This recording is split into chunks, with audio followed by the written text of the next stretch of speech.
proper bikes.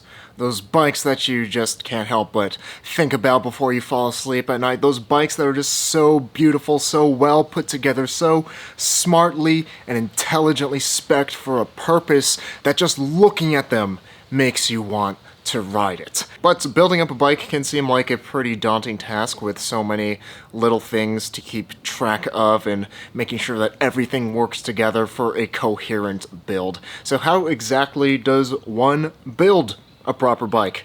Well, luckily, Wabi sponsored this video and they sent over a very special and purple bike for me to build up. Here's how to build a proper fixed gear bike. For those of you that don't know the lore of this special edition purple Wabi Special, basically, I took a long, hard look at my yellow bike, my yellow Wabi Special, and as much as I love it, there's one thing that can make it better, and that would be to make it purple.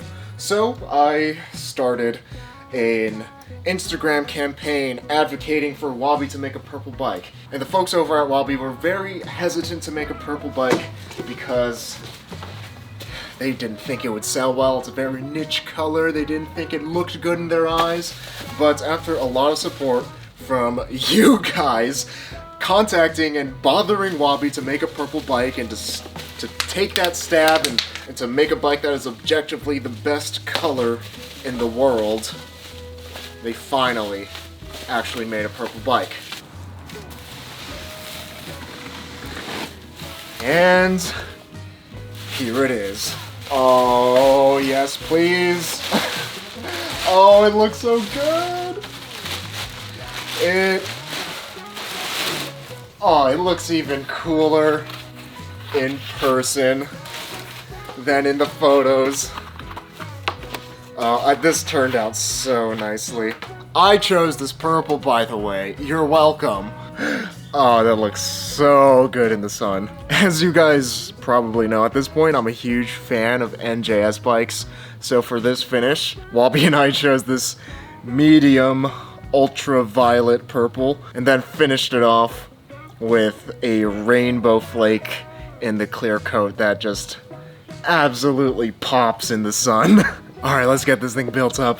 Literally half of building a proper bike just comes from the preparation. The biggest tip that I can give you to building a proper bike is to build your bike with a purpose behind it. How do you want your bike to ride? What are you going to use it for? And how can you optimize it for how you're going to ride your bike? Whether you want your bike to be a grocery getter or a distance bike or a fast sprinter or a daily commuter is going to change what components that you're going to put on your bike. I try to build the most fun daily bike. Parts that are fun to use, reliable enough to use every single day, and ones that would catch an enthusiast's eye but not necessarily a bike thief's eye. Everything on this build had to strike that fine balance between being low-key while still being nice enough that I would have a lot of fun using it every single day. We're using a blend of parts that Wabi sent in, parts from my parts bin, and parts from my previous yellow Wabi. But they all work together to serve this purpose of having a super clean build that's flashy but not too flashy,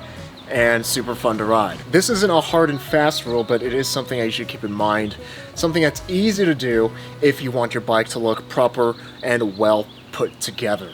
And that is to choose between either black or silver components. Silver components like we've chosen here is going to keep the bike build looking classy and elegant, whereas if you want to go with black components, that'll move your build towards a more aggressive and meaner looking bike. We went with silver components on this build instead of black to really emphasize the purple sparkle finish just because it is so dope, and we just wanted the build to echo that eye-catching but still classy sentiment. When I do build this bike up with all my own components though, I will be doing a mix of silver and black to have a mix of aggression and class. Be sure you're subscribed to catch that video. And step 3 is to use accent colors very sparingly. The centerpiece of your bike should be the frame set. That's where the eye naturally wants to rest when it's looking at a bike. If you use too many accent colors, the eye tends to dart from accent color to accent color, and it can make the entire composition of the build feel a little jumbled. So because of that, use accent colors very sparingly. For our accent colors, we're going with a little bit of red just to add some little bit of warmth to the overall cool purple of the build. I'm talking very small touches here, going with a red top cap and some red straps just to give it a little more pop. A little goes a really long way here, and oftentimes less is more when it comes to accent colors. If you have any doubt in your mind on how you should use accent colors, and you're worried that the accent colors and the parts that you may be choosing for accent colors may make your bike build look tacky, it's best to just go with black or silver. You have to be incredibly intentional with your accent colors. I made a whole video on this you could watch by clicking the card above after you're done watching this video, of course. You need to have a clean, tidy, and comfortable workspace. Because building a bike, a lot of it happens in the mind.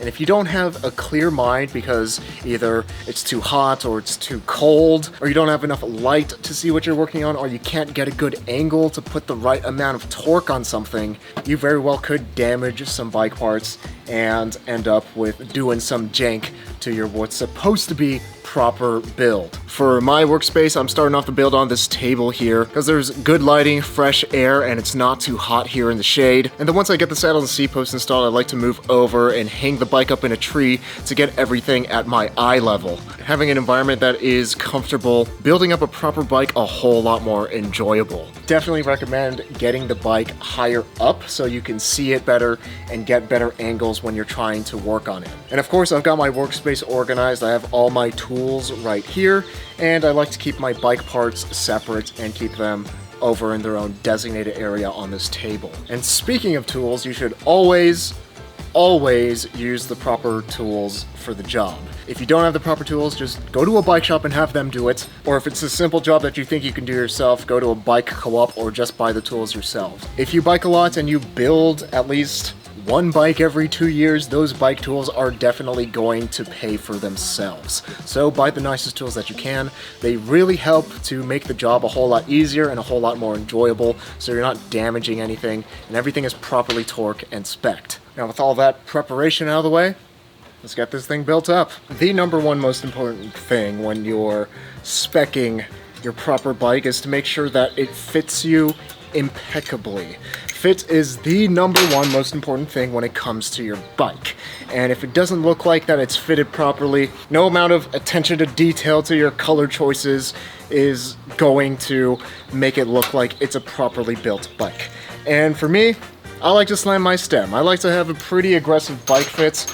This came with about 50 mil of spacers.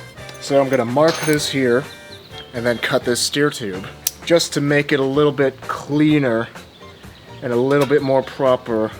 Absolutely no excess on this bike. Again, for my ideal bike fit. To grease or not to grease?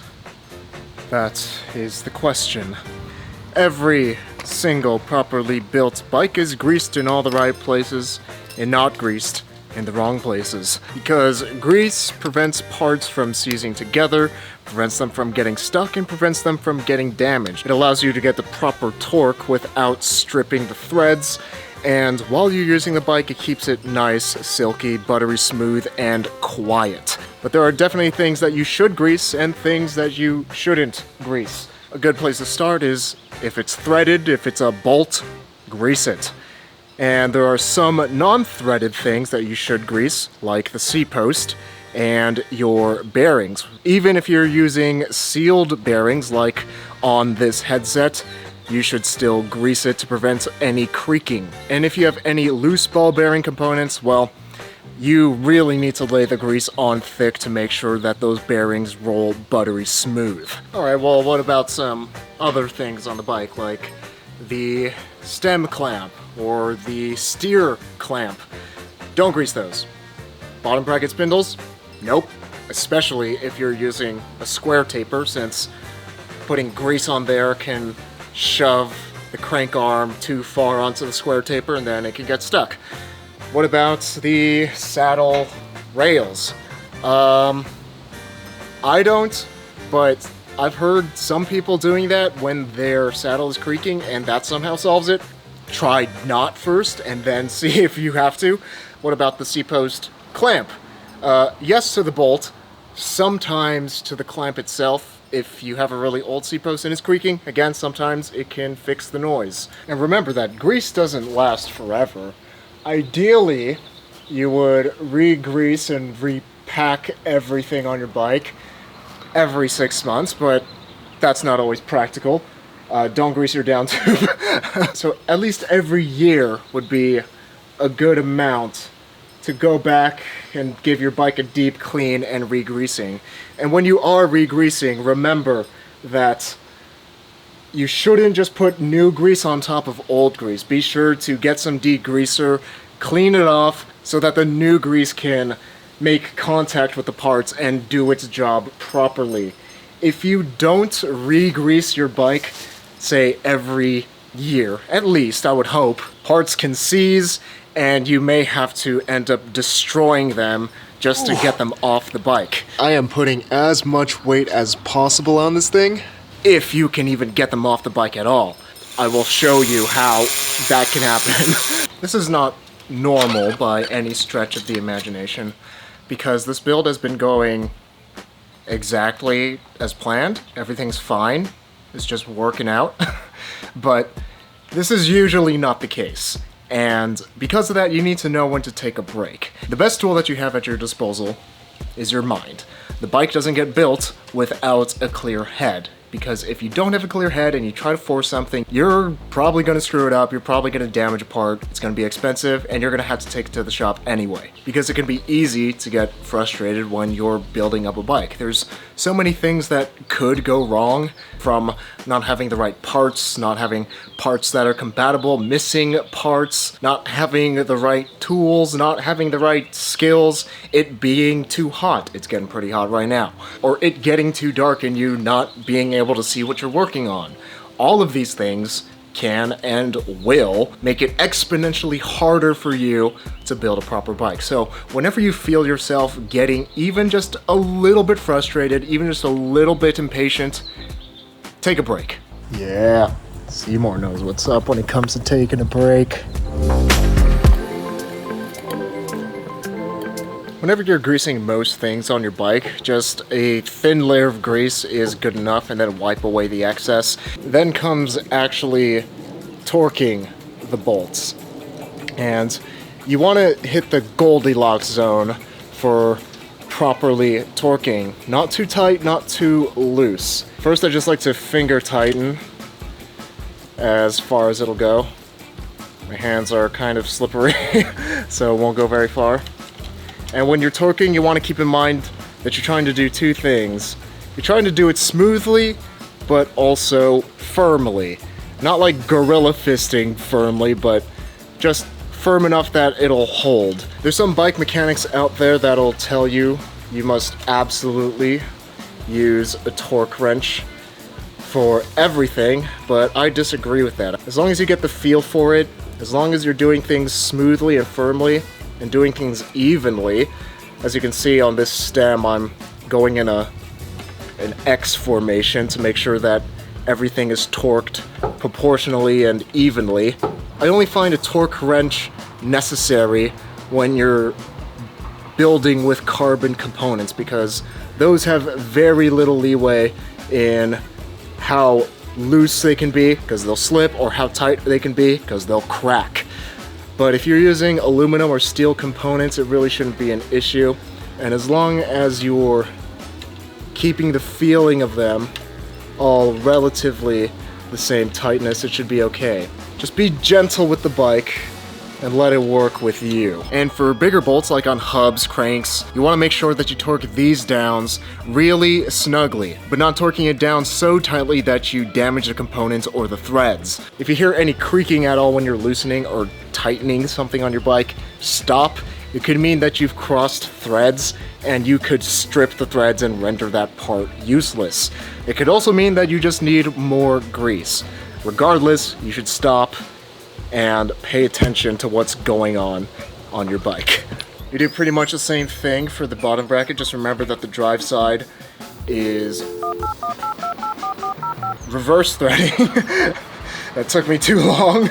And the non-drive side is standard threading. A good rule of thumb to remember the threading on the bottom bracket is this way is tighten, this way is loosen.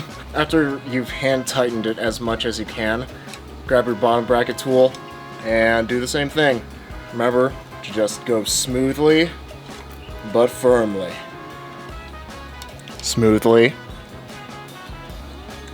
but firmly. Finish it off. Keep going. Smoothly. Smoothly now. Smoothly. Smoothly. That's firm. That's firm. You know that, at least for an outboard bearing bottom bracket, yet you're done once the bottom bracket is flush with the frame.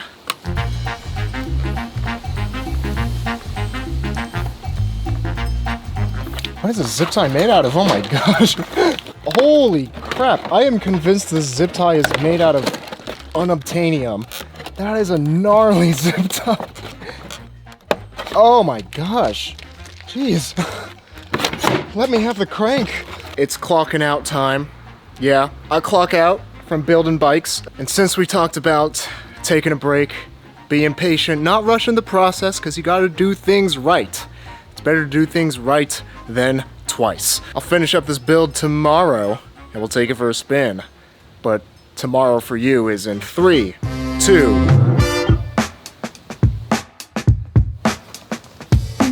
When installing the tire, a nice little detail that makes it feel more well put together is centering the label of the tire over the valve hole. This makes the bike feel more symmetrical. It also has a practical advantage that when you get a flat, it is a lot easier to locate the puncture in the tube if you can see where it punctured the tire. You know how they say that love is the most important ingredient when it comes to cooking? Well, the same is true when it comes to building bikes. Alright, so for my ideal tire pressure, I weigh 175 pounds. Bike weighs about 18 pounds total. So if we take the sum of all those variables on 28 narrower rims, tire coefficient of 0.9, that gives us about 65 psi as ideal pressure.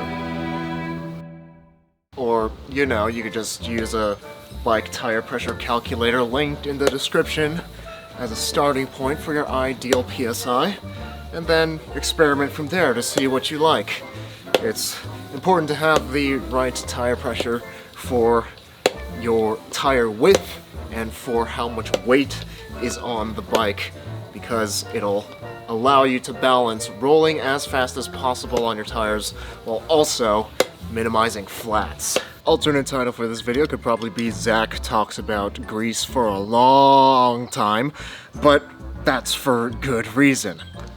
I got this cog installed at Faith Gear a little over a year ago, and I haven't touched it since. I rode it throughout all of Taiwan's rainy season, and Taipei, where I was staying, is famous for their acid rain. So all of the grease that was inside got washed away within one season, and then I haven't touched it until about 12 months after getting it installed. And now, I am putting as much weight as possible on this thing. Yeah, that is stuck. Yes, I thoroughly soaked the threads in WD-40, and even when my buddy Min was over, he's a fair bit stronger than me. When he tried using the chain whip on this thing, I can see the hub itself turning and the spokes turning like they were on the brink of snapping. It's not really a problem with power or leverage, like something else is going to break, whether it's the chain whip, whether it's the spokes, before that thing lets loose of those threads. This is why it's so important to properly grease everything and to regularly go back and re-grease it, especially if you ride year-round. Now, I just have to take a Dremel and try to surgically remove this without damaging the threads on the hub. Not looking forward to this. Whenever you have to use power tools on a bike, you know you fucked up. And while we're on the topic of the consequences of being improper, yes, I should have a vice. No, I don't have one. Yeah, I intend on keeping my fingers. No, I won't be surprised if I don't.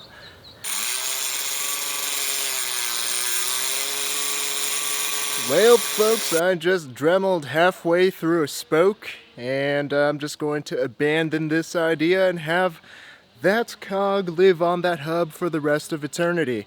Let this be a lesson as to why you should grease things and go back and re-grease them even after you've installed them. And speaking of tools, you should always use the proper tools for the job.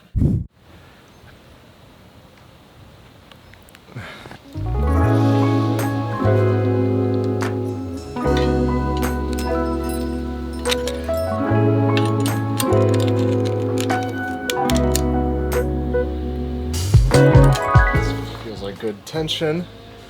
About half an inch up and half an inch down of slack is a good amount. Make sure that the wheel is centered.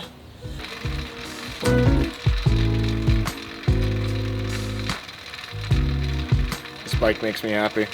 Now, eager McBeaver, before you get all excited and start riding this bike, you still gotta do the finishing touches. So go on through and make your adjustments, your initial adjustments, to get it fit to you as close as possible.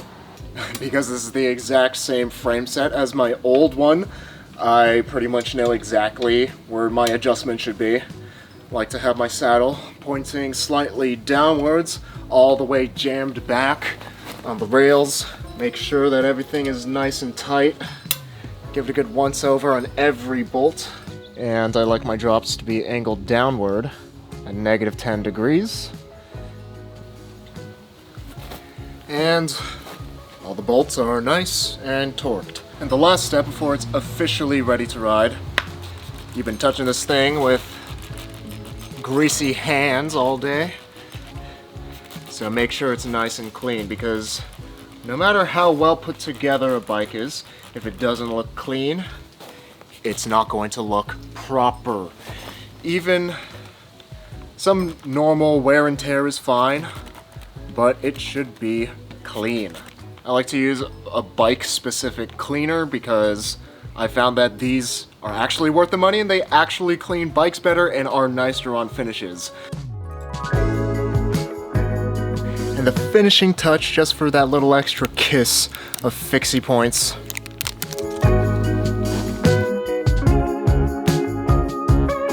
Seems pretty damn good for a 58cm bike that's completely steel and has a lugged construction and has no carbon components whatsoever, and 32C tires.